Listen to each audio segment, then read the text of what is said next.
All right, let's hit the go live.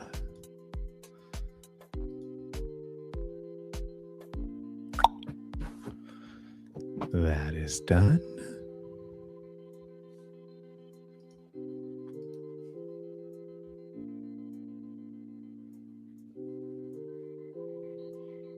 How you liking this little background re-up? I like this music. This is good.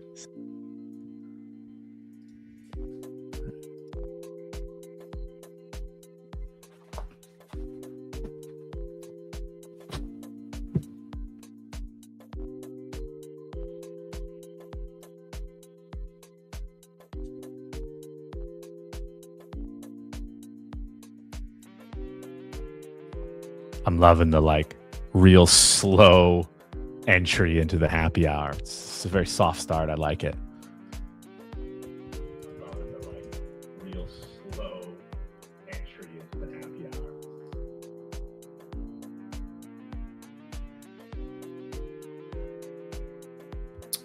Are we live? Can people hear us? Awesome.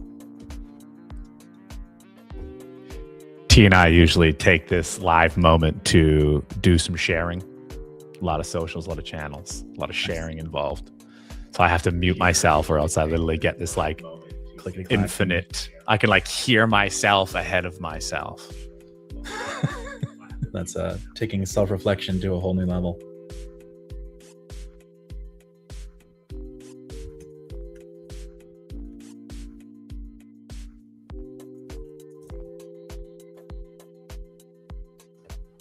All right. Enough of that business. How are you guys? Doing good. Happy Friday. Happy Friday. Last radio show, I was having a near beer. And this radio show, I'm going to have real, I was going to say American, but it's not. It's Canadian alcohol. Real American Canadian alcohol. Scott, I just requested access. Just the link you dropped. It looks super cool. I just want to check it out. Okay, you should be able to reload and it'll show you. Oh, that's cool.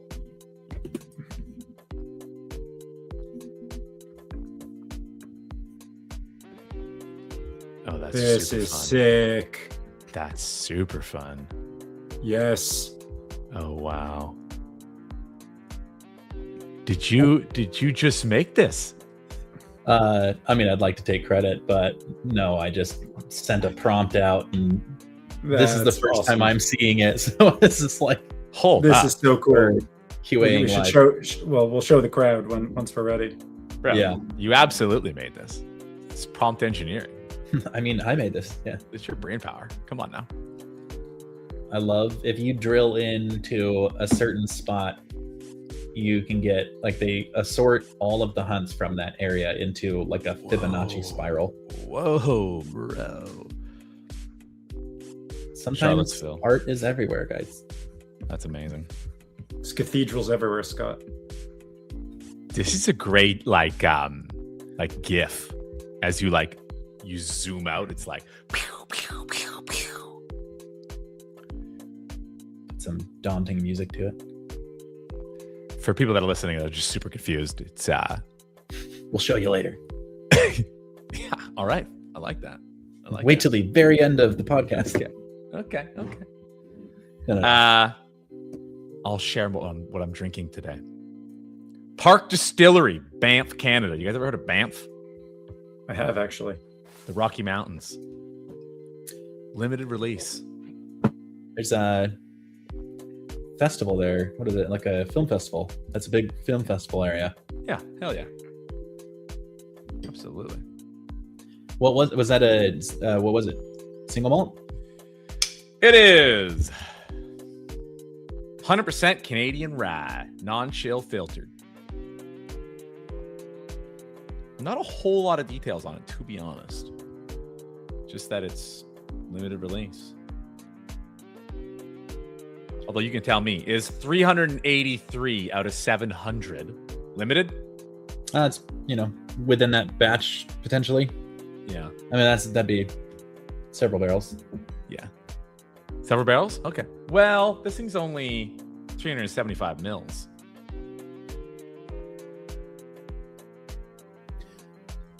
What'd you say was the ABV on that?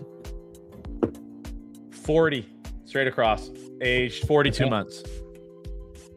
You know, I know that the trend is to go higher and higher with your proofs, your ABVs, especially with American whiskey these days. I have had a very strong appreciation for the types of whiskeys that kind of keep it to the 80-90 range, because of the flavor comes out a little bit more when you have, I mean, flavors all around, right? You get higher proof stuff, higher ABV, definitely going to taste some things differently. But I feel like, especially once you're getting into whiskey, the higher the proof, the harder it is, I feel, to pick that flavor out, which is why, you know, again, you've talked about this, just putting drops of water or a piece of ice just to take that ABV down a touch in that pour, like, goes a long way.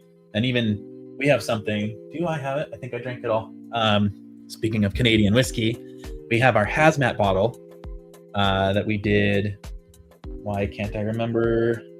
2 years ago. 150th Derby. Yeah. Celebrating the 150th Derby. It was 27th year. 2 years ago? 3 years ago? 2 years ago. That's 2 years ago. Is that the Cat's Eye stuff? The Cat's Eye. Yeah. Cat's so it was Eye. the Obtainium. I got one of those And it was copies. Canadian whiskey, 27-year aged Canadian whiskey. And it was, I think we had two. One of them was at 155 proof and one was at 165 proof. No, it was 150. So we released one. We only released one, the 151, Okay. for the Derby itself, and we have the other one, which is at like 160 something. And we've never actually officially released it. Like, sometimes we'll drop a couple of them into the vending machine and stuff, but Yeah. I've kind of selfishly been hoarding those because they're unbelievably good. Yeah, to that point, that is one of my favorite things to drink, because it's a 375 ml bottle, but it packs a punch. It's sort of like a, 1 liter bottle in a smaller container. But drinking it at a 165 is just a whole experience. And then you can add ice, or you add some water, and you taste different things, even just out of that same drink. But do the watered down ones first, because once you scale up to that 165, your palate is gone. Just cooked, quite literally. I mean, is anybody putting this neat and being like, I love it. I love 80% ABV. I didn't. I would, when I first did it, I was like, this is like the cinnamon challenge all over again. But no, it was great. I don't know. I think I tend to have a higher tolerance, but it was certainly hot. I recommend you don't have as much in your mouth at a time as you would with, say, an 80 proof. But it tasted like bananas flambe, extra flambe. Extra flambe. It was just my tongue went to work. It was crazy just how much it coats the mouth. It's very oily, being it's quite old, so it's got a lot of those like wood and tannins and whatnot from the barrels, and that just soaks into every pore in my tongue, and that was a really cool experience, besides the burning, which definitely comes. You know what it reminds me of? It reminds me of on my 19th birthday, we got a bottle of 151 rum, and it had the fire retardant cap, and we were like, this just won't do. And so we broke off the cap. We actually got a little glass in there too, but thankfully nobody got hurt. Does this have a fire retardant cap? No. So legally, you're not supposed to fly with it. You can see the cheeky little hazmat sticker as this bottle rotates on the side. Good, dude. And I never knew. Do you know if that is literally for legal purposes? Like, do they have to have that sticker on there for some reason? I think I'm not sure if they have to. Technically, yes, but I don't know if I've ever seen it on any other hazmat bottles. But like, that is the official hazmat signal of like, the stuff is, highly flammable. Yeah. There it is. UN 3065 alcohol beverages. It's good stuff. Little lore. We were working with Fred Minnick on his show not too long ago. One of the I guess challenges you could say was the premise of the show. He would put a bunch of whiskeys in front of whatever guest he had in front of him, and the last one was sort of this special, you've never had this before kind of taste. And we anticipated, because everyone's got different palates and whatnot, and a lot of the guests had not been super familiar with whiskey, so it's a little bit of an introduction. So a lot of what Fred does really, really well is getting people introduced and learning how to taste and drink. And so the last bottle, the last pour that he puts in front of them, he didn't tell them what it was. He didn't tell them anything about it. Just said, drink, but sparingly. And I sat there. I was on the other end of the curtain with the producer, just watching the screen and seeing, Dierks Bentley and some of these other like celebrities take a sip of this, brewed for Baxis whiskey here. And it was really fascinating to see the reactions. I don't think I've ever seen someone give more facial expressions. It was like acting course in a 5-second period. You go, oh, wait. And they're just evaluating how they are actually translating that liquid. And some of them was almost, an immediate rejection. You could tell it was like, oh, that's not going back in my mouth.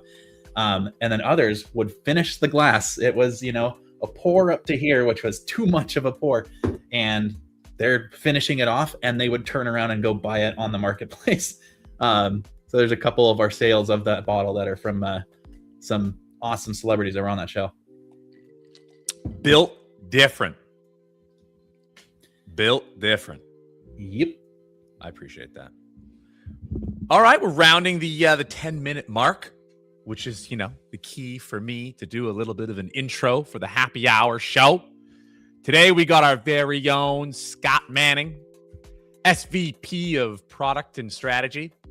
Yeah, I cheated. I put the little thing in the corner just because I'm an idiot. I'm new here. But anyways, we got Scotty on to talk product updates, talk about hunting, talk about some of the analytics around it. That's kind of what we were hinting at earlier in the show. So a cute little graphic we got made up. And yeah, even to deep dive into the Cybertruck stuff and see what we got. Welcome to the happy hour, Scotty. Thank you. Nice to be here. Yeah, absolutely. I wanna put you on the spot with regards to some of the hunting we've been doing, what you've been seeing. I know you had a lot to do with the product development, and I mean, really, it was the impetus for why we wanted to start this show. So it'll be cool to kind of back up a little bit and get into why we're here. Yeah. Let's see. Little old history for the youngins out there. Back before the app we have was called Baxis, it was called Booze App. And that was always kind of a working title, we'll say, that we just kind of ended up running with for a couple of years. Worked out really well, got to the point.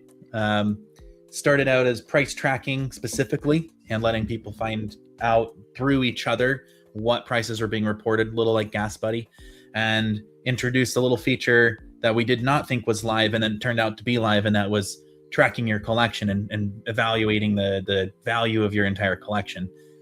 We just started getting complaints from users that our new feature was broken when we were still building it, and so it was a surprise to us that we had a couple thousand users at before we had even released the feature.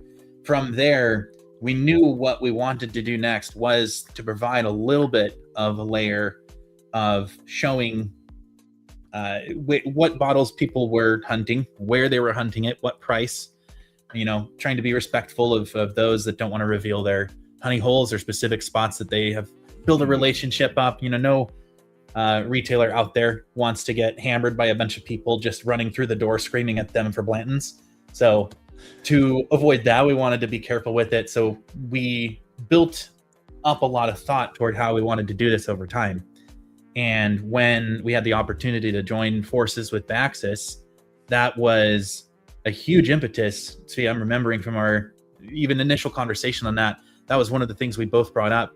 I think you brought it up completely separate from having had that conversation before, and it was just like a mind meld. And we realized that this was definitely a great thing to have. It took us a little time to settle the dust and get a few other things pumped out. But once we put together the plan for hunts, what we knew was we were going to release something to get it started, and that we were going to build it to something that everybody can do, everybody can have fun with, a little bit of Pokemon Go for liquor and spirits, and expand from there.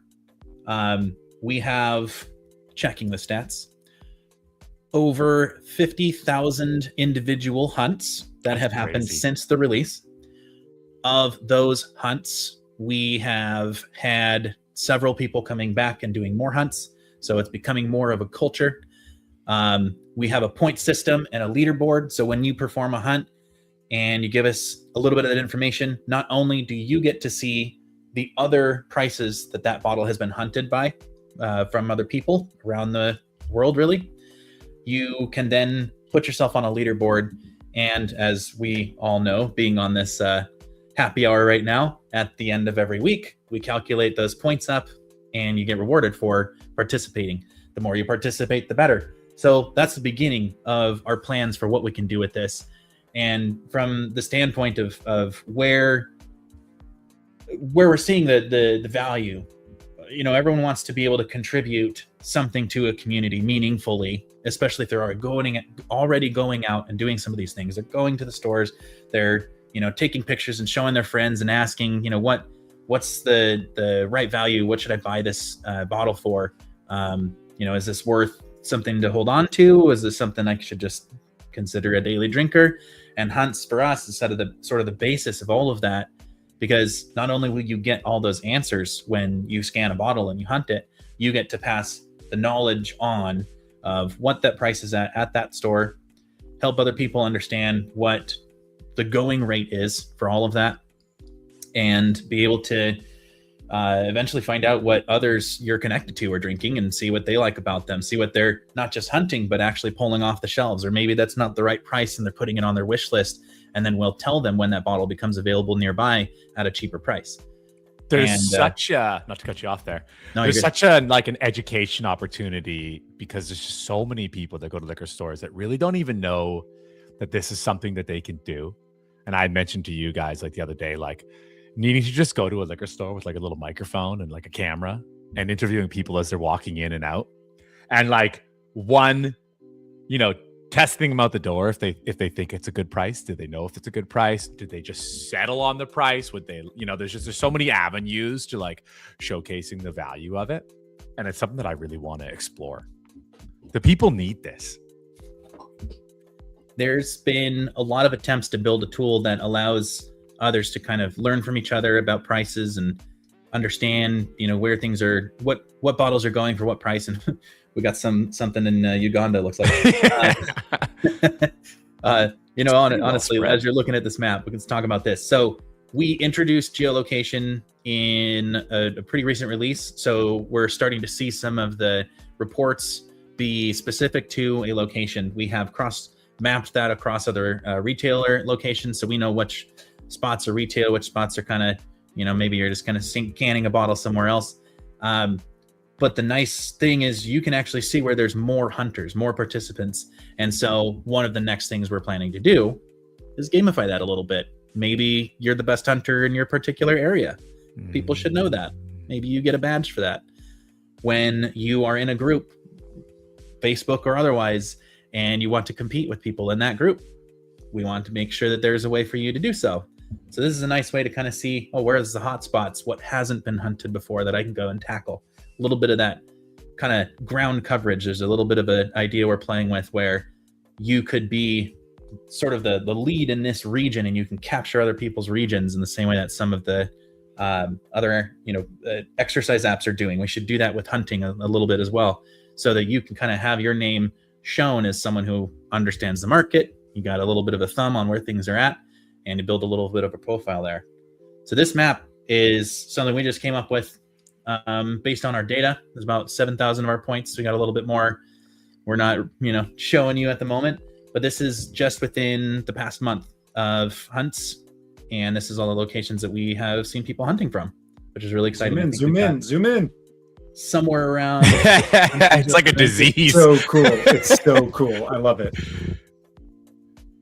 Not sure how mobile friendly it is yet, but Oh my goodness. Somebody's been hitting hard. Classic. And one really cool thing is, especially globally, there is a lack of information of where spirits are being sold. And so when you go to somewhere and you capture a bottle, and we're capturing the rough geolocation, again, like with your permission and all that, you are also allowing us to know where alcohol is being sourced, or where it is being sold, not sourced. And when we can do that, we can create a map layer that shows everybody where those bottles are and at what locations, even before Google gets there, even before some of these other maps are able to pick that up. Because they're speaking about every business, they're generalists. And we want to make sure that if you are looking for something, we can direct you to the right place and show you wherever you are in the world where some of these deals are. Don't want to reveal too much, but one of the things we've also talked about for years is some liquor stores just price better than others. They should be rewarded in showing people that they have better pricing. And again, we don't want to, some prices vary depending on the person walking in the store. Every store has VIPs and regulars. Totally understandable. They might report prices differently than other people. But there are some stores that are just generally better, and they don't get the light of day that they need and deserve. And so that's a good way for us to highlight and help the retailers in this industry get a little bit more foot traffic and get people interested and intrigued. But also, as you're going around and you're going to these stores, grocery stores, liquor stores, otherwise, you're scanning bottles, you're going to find bottles that you like. They might not be the best price there. And the really great thing about Hunts is, like I mentioned before, if you buy the bottle, you could put it on your bar. We'll actually tell you when that bottle is, when there's people that are interested in buying that bottle, it may be a higher price than you bought it for, and you can trade that on, especially when it's in the vault. When you want a bottle, we can tell you when that bottle comes on the market, and we can tell you what price. You don't like the price? Great, make an offer, place a bid, and you can go back and forth with the seller, and you can actually be told, or you can actually buy that bottle at a price that you're more comfortable with. So that's one of the really great things about Hunts, is it kind of helps you say, what's out there, and determine what you want to get now, because that's the right price, and they'll tell you when it's the right price, and what's worth holding off on and maybe waiting till it hits the market. And we see all sorts of these bottles on the market. So it's really, really great to see dreams fulfilled, so to speak, when someone puts, a really cool, unique, wild turkey, gold foil on their list, and then lo and behold, maybe it's in the market, maybe it's something we're dropping because we've got a really good network, and maybe it's something that's in the guess the price that we do every week. And either way, you're going to be notified that something on your wish list you have an opportunity to get that you may not have otherwise had an opportunity to get. Well, like you make a good point there with the gold foil and the guess the price is two users guessed within the same $3, and it has to go one way. But Finian reached out to the person and said, like, we noticed that you wanted it. We have another one. We sourced it for you. Do you want it? They were extremely appreciative. And I think they might even come on to do like a happy hour, just sort of like nice. Talk about that experience, talk about why they do it, what they like it. I think like the user stories are kind of like really important and are such a good way to highlight what it is we're building and what it can do for you. So, I mean, kudos to you both for being on this mission for as long as you have been. It's fun. It's been a wild ride. I don't doubt that. Go ahead. Commentary you want for that? No, I mean, Scott really nailed it, and I apologize. I'm juggling 900,000 AI agents as they respond to me in not real time, unfortunately. No, it's I mean, Scott nailed it. Again, a big part of Baxis and everything is it stems downstream of that transparency, whether it's transparency in liquor store pricing, transparency in secondary market pricing, transparency in and any of those would be the is the ideal. I love it. We're going to take a break now from hunting conversations, because we will circle back, because we of course have a lovely bottle to give away to one of the hunters from last week. But right now, I want to do a little highlighting of the sick Cybertruck designs that were put out this week, because we're into the first week for the designs. And then we still have one whole more week for you people out there. All you got to do is create an AI rendering of how you think the Cybertruck should look for the next 6 months. Submit it to us with a little hashtag Baxis Cybertruck. I got it right. And you can win a kick-ass bottle. I mean, this decanter is fantastic. I'll show you the decanter after. But first, let's have a look at some of the designs. Boom. That's not the one. Road Warrior with this absolute banger. Let me see if I can zoom in here. That is the wrong page to zoom in. Oh, no, I'm just getting further away. My bad, guys. I particularly like the bottles on the grill there. Right? Isn't that sweet? Make that a trend. Instead of airbrushing, your ranch on the back of your truck, you can have your collection of bottles on the front of your Cybertruck. I mean, it doesn't get any better than that. And the alcohol makes connections. Beautiful. Everybody has to get a pass for the Baxis logo because we all know with AI rendering, it can be very hard to get like the logo right. So you just have to look past that because we will fix that before putting it live. Just so everybody knows. We'll clean it up. Ooh, this one's fun. Yeah, right. I've always wanted a car with flames on it. Mostly an airplane with flames on it, but we're not gonna get there for a while. I don't think that's flames. I think that's liquid. Oh, it is liquid. Oh, yeah. Look at that. Drinking and driving, dude. This one's pricey. Oh my, what? Oh, that is an actual. What am I looking at here? Is that a potato? Is that like a potato? That's the tater. Yeah, this guy's specifically was the tater mobile. That could be your office tea in the tater. I live in the tater. That's a Cyber Spud. We'll have to get ourselves a paper mache potato on the back there. Artifacts one is pretty sweet too. Very clean. I'll hand it to Cybertruck. The amount of real estate you have for putting graphics on is great. You don't have to put an actual grill on the front and do whatever you want. I like happy hour every hour. My God. Every hour is happy hour if you're brave enough. This is, yeah, I'm not, sadly. That's some good submissions. Oh, really? Look at that. Warehouse H. What a banger. He's been an avid hunter. Full props. Oh, yeah, that one is sick. These are really cool designs. And the crazy part is, like, I spoke to the guys who did the wrap, and they're like, yeah, we can literally do anything. Like, if they're like, you send this design, we can get anything printed and do it. I don't see anything. I was going to say, is this an invisible? You bastards. The one thing that I keep thinking about is it's hunting. I'm a hunter. Hunting season is very fast approaching. There's also a lot of hunters out there in the world. We need to do something for like hunting and hunters and all that good stuff. Because also like whiskey post hunt is so synonymous. Same as rum, actually. Depends on the drinker, whatever your drink of choice is. But there's something there, guys. Oh yeah, wait, yeah, this one. That's a throwback. Okay. Explain to me the throwback. I mean, that's Courage the Cowardly Dog. Yeah, this is someone that has watched Cartoon Network between the hours of 7 to 9 p.m. Somewhere between 2000 and 2004. Something like that. That's spot on. You're telling me you?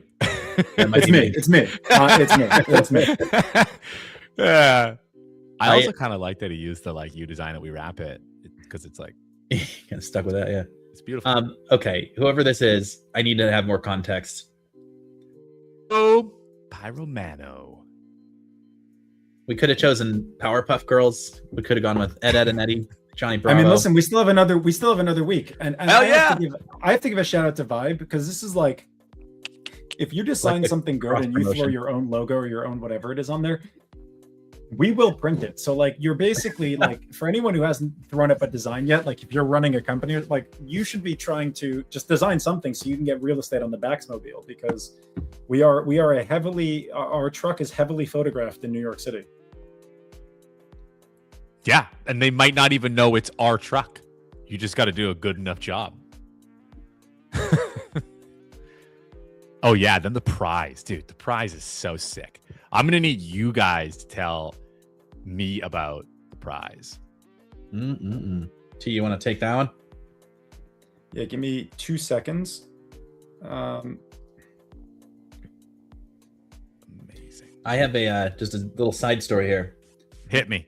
I have a sweet little honey hole of my own in my small town where I live, and there's an antique shop. This guy that he has an eye for it. He loves all of the what's the word? Can't think of the word. It's a curio shop essentially. It's in a basement. You have to go down like all these stairs, and you look like you walked into some old London establishment. He has dozens of these, and for the longest time, he was taking them. He would get them from auctions or get them from estate sales, and he would dump the liquid out. Fully sealed, he'd just dump them all out. What? And he was telling, come to the counter and grabbing one of these things. I was like, where'd you get this? How you got more? He's like, yeah, check these out. I was like, do you have any that are not, full? And clearly, he's not an alcohol, enabled seller. So he had to legally dump them out. But when I told him the value of these, when they actually keep the liquid in there, he about shed a tear. He obviously has a habit of buying and reselling things secondarily. And when he realized that there was a market for this, which he had no idea, he just figured, and he's not wrong, that many of them are filled with lead. Ooh. We'll talk a little bit to that later, I'm sure. But there is a lot of value out of these when that tax stamp is still on there and when they're not emptied. And he dumped out some really good stuff. I shed the tear as well, so we mutually cried for a second there, and I swore him to never do that again and to give me a call, but I think instead he's just shipped the bottles to Baxis without telling me. So we call that the sad hour. See what I got. See what I got for that. This has happened. I know of a bunch of stories of this, of people who have done this and taken their decanters and just dumped them or whatever, like yard sales, garage sale stuff. It is a pity.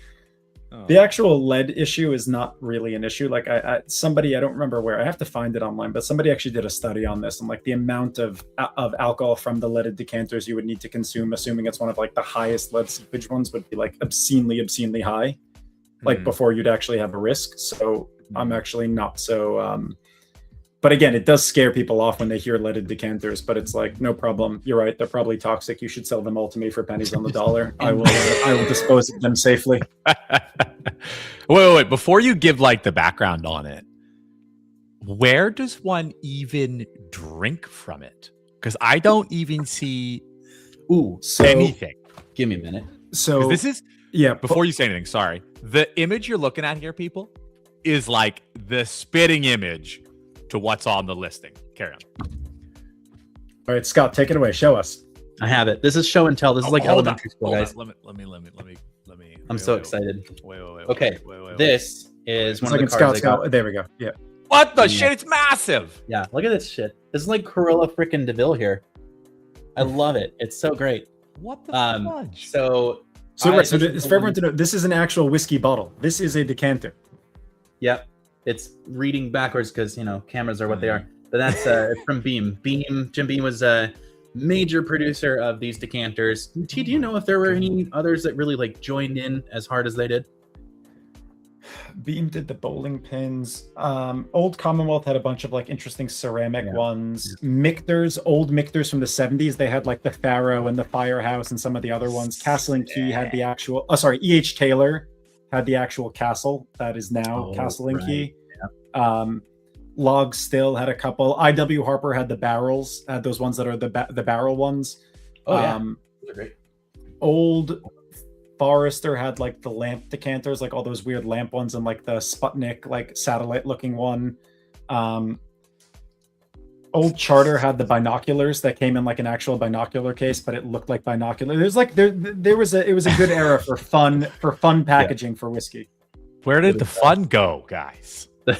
The fun went when people started enjoying whiskey again, because a lot of the problem was there was a moment, we'll call it, a few decades maybe, where wasn't selling so well. It was, what my grandfather drank, and people kind of fell out of it. And there was quite a bit of production because obviously when you're producing whiskey, it takes time. You can't just schlep it off the shelf and sell it 3 months after production. So when it came down to it, they had to figure out really unique creative ways to get that sold. And part of it was creating these really like kind of resonant die-cast models.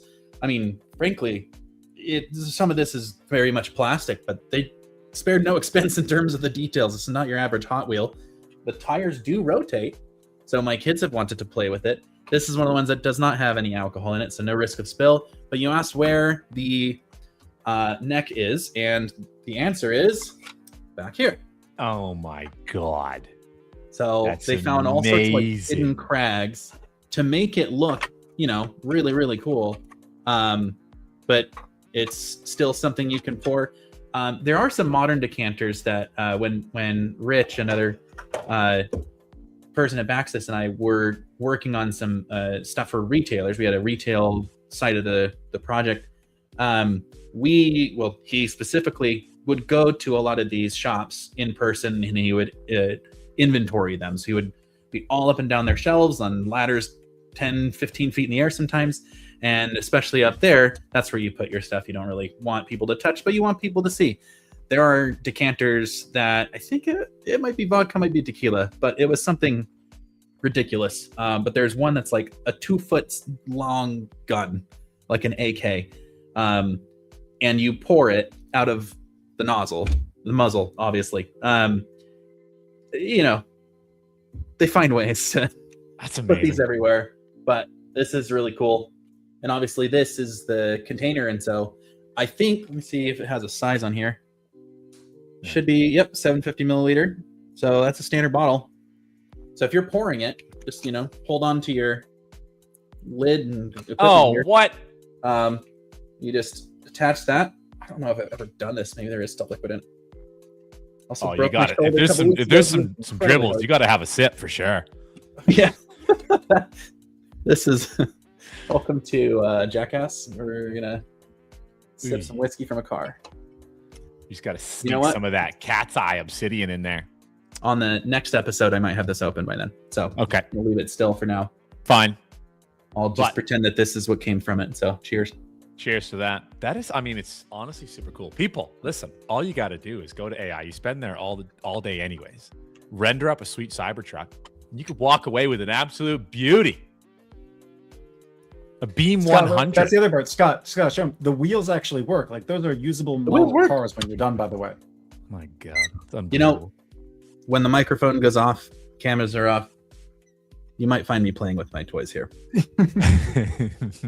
There's okay, do we still have it? There was a train set. There was a bunch of decanters that was like a whole choo-choo train. And I'm pretty sure the right person could motorize that and just have that spinning around the room. The whole That- thing was a decanter, the choo-choo train? Well, So it was multiple. each Yeah, one, there each were car. multiple cars that you could like actually connect to each other. But That's they why my were grandfather got all. into And trains. by the way, the original version, and I think we even have it. It came with the tracks. That's amazing. Oh, you know what else, Scott, is a sick decanter set like that? Like a sick one? The chess, the Old Crow Chessman. Oh, yes. So And it's it's like- Mike, they're it's like a full full of like chess pieces, and like if you collect way back when, if you collected them all, like they would then send you like a shag carpet rug that was a chessboard. Shag carpet? A chessboard. I'm telling you guys, everything that we're saying, I should have been born in the 60s. Yeah, it's like The shag oldest carpet, shit. or as they I called shag- it in the 70s, carpet. Did they? They didn't call it shag, eh? I think shag is what you say when you see the carpet and you're like, yeah, shag. You pet the furry wall kind of thing. I dig that. Yeah. I really dig that. There's Anyways, not a lot well, of deliberation in that area. I know I won't, but in another world, I could win this and I'd be super happy with it. So props to whoever does. Scotty, while we got you, give us some product updates. Let me pull it up so I Okay. can make your life easier. Yeah, Hold up, please. hold Please up, do. hold up. I've had So enough many to buttons. make it harder for me to read. It's the same thing over and over again with sharing screens, but you got to be like cognizant to not share the wrong screen. That would be detrimental. That's never got anyone in the past before. Picture layout. That's kind of fun. Cinema layout. Sorry, Okay. I never played with these before. Can you zoom it in a little bit? Yes. Enhance. CSI level. Gee, dang it! Always on the wrong one. I can really just do that. There we go. There we go. There it is. Okay. Let's let me tell you about this. So we are moving toward a way for you to buy and sell and trade your bottles like as fast as you can on any exchange. We're very much excited for the next couple months of development. One of the first things we have moved is to an ask system. So we have had offers, the ability to put an offer on a bottle of your choice. And as a seller, if that's your bottle, you get notified someone made an offer on your bottle. Someone makes a higher offer. You also get a notification. But what we didn't really do is give you an opportunity to change that price very easily. If you want to respond to that offer, then there wasn't really a way to counter. There wasn't a good way to make it known to the other person that you are willing to meet them somewhere in the middle. With this new system, we have moved toward what is more common in a bid sell marketplace or more of an exchange, where instead of having just one price, I mean, we'll get to a better level, but this is a move toward to where you have a bottle, you might not have the only bottle in the vault of that particular release, and there are several bottles out there, and therefore you're not just you're not just putting a price on your one bottle, or you are putting a price on your one bottle, but it's not just that one bottle that people are looking at before that price. Sorry, try again. When you put a price on a bottle, other people who are looking at other bottles can now see that price, not just the exact asset that you're seeing. And it's the order book evolution. Order book, yes. So with legendary the system, guys, you can now update your asking price for that bottle immediately if you so desire. When you see offers, maybe the offers are going a little higher. Maybe you actually see offers kind of all over the place and you actually wanted to change it a little bit higher and make it more competitive. And you can still choose which of the offers you want to accept. Obviously, we think you're going to accept the highest offer. Why not? But you have the choice. This new system is moving a lot more toward where we're hoping to be, where on the flip side of that, any bottle that you want, you make an offer on. Any bottle in the vault, any seller can see that same offer. And if one person doesn't like that, then the other person might. So your offer extends further beyond than just the one exact asset. We also have massively improved the offer system. So it's a lot faster. It's a lot more sure. Every system's going to have a few bugs here and there. We had a few and those have been squashed. So it's as smooth as butter now. And yeah, we checked. Cheers to that. Clocked this. I think we can make an offer, including adding the credit card, within 10 seconds or so, and we're only going to get better from there, because once we move away, move on to other ways that you can fund your account outside of credit cards, you can make offers almost instantaneously. I mean, that's freaking awesome. Like, how to even really succinctly put it, and I think I want to tee you up into this for like the broader conversation to come, because like we just put this Built This Week report out. It doesn't get a whole lot of limelight. It hasn't really been shipped around. We haven't talked about it with Solana or other broader places. And this is really impactful. Like, order books for alcohol. I mean, that's tokenization dreams, real world assets. That is fantastic. Do you want to talk a little more deeply on it, T? Yeah, I mean, the philosophy over there is you see this with things like StockX, et cetera, is that like ultimately what you need to be able to have a liquid market is to see like how, not just what is the, most like the something available for and what is it selling for, but how deep is that liquidity? How many offers are there at that level? How many people are willing to sell at that price? So you get a sense of like, is this a one-off? Because we have this on Baxis all the time. Somebody will just like, absolutely floor a bottle. They'll sell it for super low because they just want liquidity. And so somebody comes in and buys it, but it's like, that's not really the market price of that bottle, because you're never going to find another one at that price. And so having an order book where you can actually see like, this is the depth, like this is where people have their standing bids and this is where they have their standing asks, makes it much easier for somebody to be able to then actually go out and say, okay, I'm going to buy these bottles. I know what I can sell them for right now. That's what StockX did to the sneaker community, was by putting up that bid ask spread and actually seeing what they're trading at. You get that's the real market price. You get a real understanding now of where you can actually execute and how many bids are at that price. So if you can find one of those assets, whether it's a sneaker or in the Baxis case, a bottle, and you see that there's 3 offers at a price of $90 and you can get 3 of those bottles at 60, you're like, great, I know immediately that I can flip those on Baxis and make money. So the order book is really, really critical to helping to eventually normalize, prices. So you can actually see in real time, again, like instead of fragmenting liquidity, you could see the bids and the asks. And again, that creates that public place for people to actually get an understanding of what are people actually willing to sell these for and what are they willing to pay. I know the way that you're thinking about this, both of you. When do people get to see that graphical representation where you can go on and you can see the bid ask spread? Are we close? Couple months, couple weeks? To be truthful, you can see a bit of that now. We're making it more actionable. But when you go to a certain bottle, not every bottle has the same quantity of bids and asks. You're not going to see a spread as far as a number quite yet. We do show a few metrics that will give you a little bit of that insight, but we're also boosting that, hoping to give you a little bit more of that information. But you go to any of our well-tracked, we'll call it bottles, any Weller, Blanton's, any Van Winkle, and you're going to see down below a chart. Again, very similar to StockX or some of these other exchanges where you are actually able to map out that market value as it's changed over time, which is, there's not many places that will do that for whiskey, and even less so that will do that accurately. So we have, that's a bit of a sawtooth there. There you go, smooth it out a little bit. We have market data in that top right corner, and if you push that, that'll show you actually all of the sales, all of the asks, and all of the offers that currently stand on that release. So we have a bit of that, and as we keep going, we'll be building that out. We'll show you the bid-ask spread, and we'll actually give you some suggestions on prices that you should list at, prices that you should buy at, given what other people are finding it at and how frequent and rarity of the bottle. Like Svi said, how often are you going to come across this? Maybe not ever again. So you may want to make a decision on that alone. So we want to show you all of that information to help you make that decision. No one likes having to make a decision in the dark. Sorry.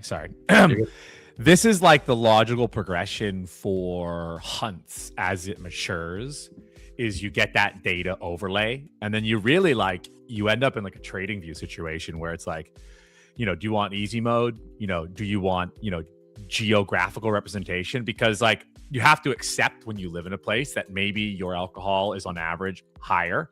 So knowing what it is somewhere else can hurt and isn't a reality. So you could almost go in and okay, well, don't show me any of these states because it's baloney. Show me my state or neighboring states or across the border as a way for you to self-select your own market data. Is that like a kind of a world that we get into?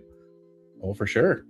But that said, all things are equal on Baxis. So when you want that bottle, buying it on Baxis means that you get to own that bottle regardless of where you're at.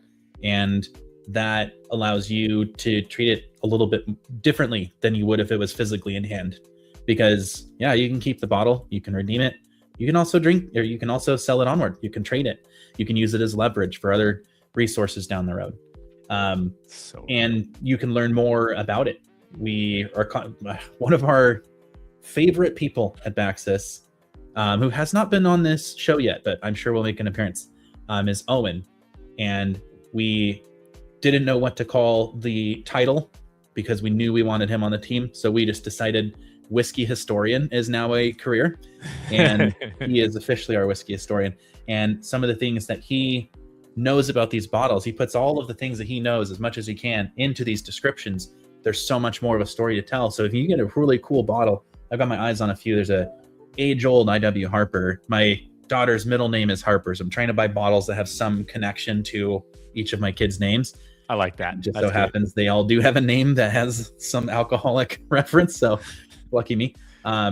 The bottles that I'm looking at have so much of a history and a story to it that I love just owning them because there's a bit of that piece of that story that now I have a part of. And that's a really cool thing. So even continuing to own and keep a bottle vaulted, we're going to continually tell you more about that bottle as we uncover information, tie the right, strings together.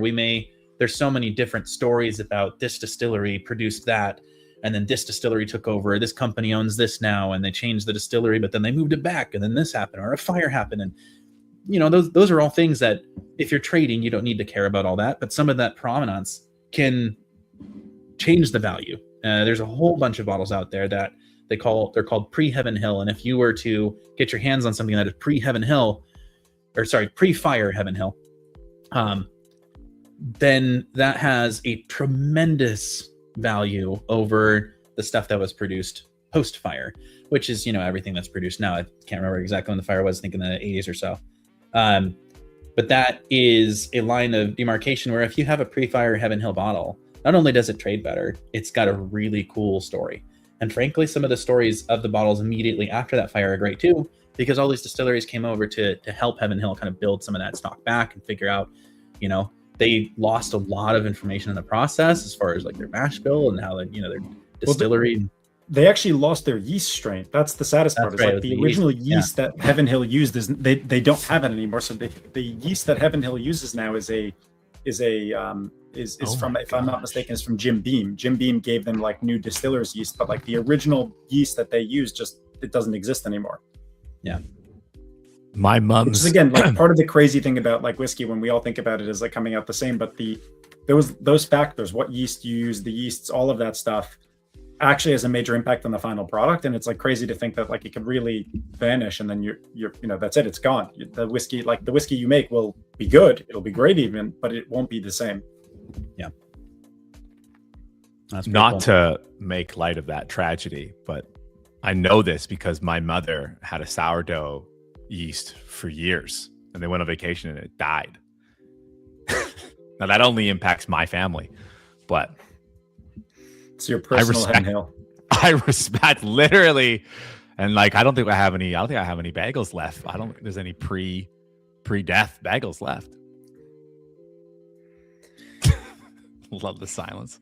Amazing. I have a question, but it's not incredibly on topic for the podcast. But it is about yeast. I can't wait. I'm just gonna throw it out there. Maybe someone in the comments, knows the answer. Can you take? Did you say a bagel? Is that what the breaded item you mentioned was? That the whole used this yeast. Bagel. Anyway. Yeah, the English thing. Oh yeah, the Canadian Bagel? thing. Is that... I don't know how to say it. Carry on. That's fine. Anyway, this breaded object, can you reverse engineer a yeast strain from an existing piece of cooked bread? Or is it just like, because the yeast is done for, no way? So I don't think you can do it from cooked because something happens. I think the heat or whatever will kill the yeast. Like I think Chemical it kills change. it. Like maybe you can find the strain or whatever. But I have sitting in my basement,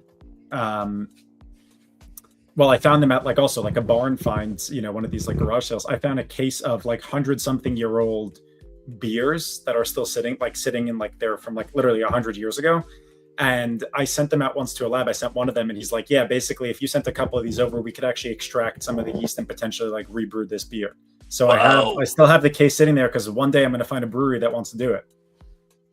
That's so cool.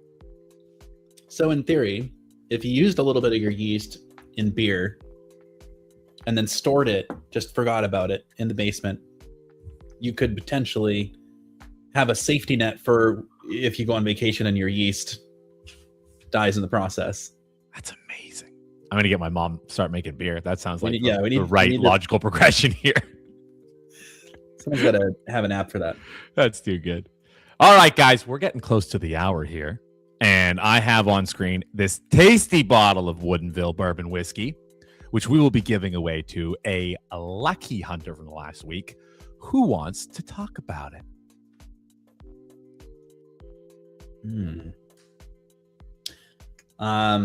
What? I haven't drank this one yet, actually, but it's fun. I know who has, and it's the person who runs Club Marzipan, and that's Fred Minnick. So Fred, a good friend of ours, great guy based in Louisville area. He's a prolific author, fantastic, knowledgeable person. And again, I feel I've mentioned him earlier. his particular forte is teaching people how to taste whiskey and how to have a special, that's a weird word, specific relationship with their taste buds so that they can become better at tasting and actually put that into almost a therapeutic use. One of his, not his latest book, but one of his latest books kind of goes into his own history about how that actually helped him quite a bit in his life. So he has one of the best palates out there. In fact, small plug, I am a official taste tester and judge for his whiskey competition, annual competition for grading whiskeys now all around the world, but specifically a little bit closer to home, a lot of American whiskeys and whatnot. And so it's very fun to be part of that. And this particular bottle, amazing. We went to Woodinville, and I think we did a few of these ourselves, but this specifically for Fred. And for the club, we picked only 6 bangers. So this is one of the best bottles of barrel bourbon you can get. And yeah, anything else to add to that? Your sound got a little shaky. I'm going to remove you and then put you back in. Oh. Wait, go ahead. My shaky? Nope, it's perfect. I think, you know what I think it was? I gave you the applause because it is actually really badass that you're a part of that. And I think as soon as I applauded you, it literally like screwed with your sound. That's what I get. That's what I get for being intrusive. Robot. That's sick though. I love that. I love that we do these. One day I shall meet Mr. Minnick. And I also put into the comment section a video because he actually did a video for this barrel pick. So you can, if you win this, go and check it out. Learn a thing or two. Decide what you want to do with it. And now... Look at that cork. The cork is really cool. Now I have to look closer. Hold up. Club Marzipan. Fred Minnick. That is pretty sweet. I mean, I love the bottle. I love the shape. It's actually very similar to this little guy. Just larger size. A little more love. Shape is coming back. You would see them in a lot of decanters, but now they're making a lot of glass just with the square shape. All they got to do is turn it on its side and then change it into like a bottle or a camera and then wrap it in some porcelain, put a strap around it, and then put in like one picture. It's a creative mode. Not all ideas are good ideas. All right, we're going to get into it. Share this tab. Here we go. All right. I harp on this every happy hour. This is episode 6, 6 weeks in. If you don't know what hunting is by now, shame on you. Here's a lesson for you. All you got to do, download the Baxis app, go into your local liquor store when you go shopping for booze, scan a barcode, enter in the price. Every time you do it, you get entered into our weekly draw. You get to find out if you're getting a good price, if you're getting ripped off, what it should be around the globe. It's awesome, guys. Honestly, it's actually a bit addicting. Now I just try and hunt for any price that's better than an American price. And then that's the bottle that I buy. I'll probably eventually work backwards on my taste buds, but that's a work in progress too. So, oh my God, my mic just fell off. Holy smokes. Sorry about that, guys, if that was very noisy. Scotty, you're going to be the one who gives me the countdown when I fix my mic stand. I've always wanted this power. Thank you. Yeah. I say anything between 1 and 10. Don't be egregious here. People got lives to get on with. Okay. And we'll award this sweet bottle of bourbon. Oh my gosh. I'm just not going to touch that mic. Let me prepare myself here. Background's off. That's all right. Ready when you are. We got 566 entries. Pretty good. You tell me the numbers and you start counting down, and then I'm going to click it. Okay, we're going to start with 6.5. Oh, amazing. And 6.5, 5, 4, 3, 2, 1. Go for it. Captainelli. Congratulations. Nicely That's done. a new winner for us. Actually, we haven't had a repeat yet, which is great. Captainelli, congratulations, my friend. Go Captainelli. Go Captainelli. It'll go well with the boat. So real. So real. Yeah, guys, thanks for coming on to the happy hour. Scotty, thanks for coming aboard, brother. Thanks for having me. Yeah. Any closing comments, T? Happy Oh, hunting. actually. Keep hunting.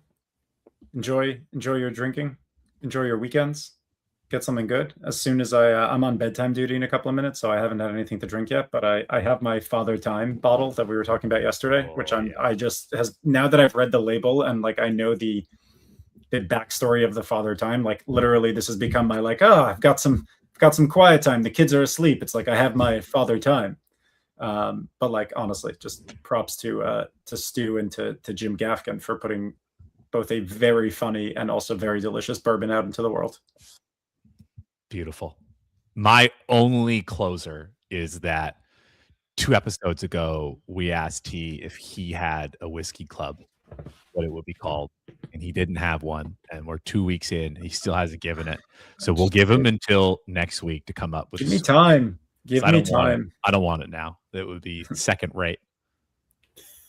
Scott, you got a sweet name that you'd name a whiskey club if you had one? Because these like they're figurative questions, but they're also very real. You guys have been in the game for a while, and so it's not impossible that you inevitably have one. Maybe that's a product we could build. Start your own whiskey club. Oh my god.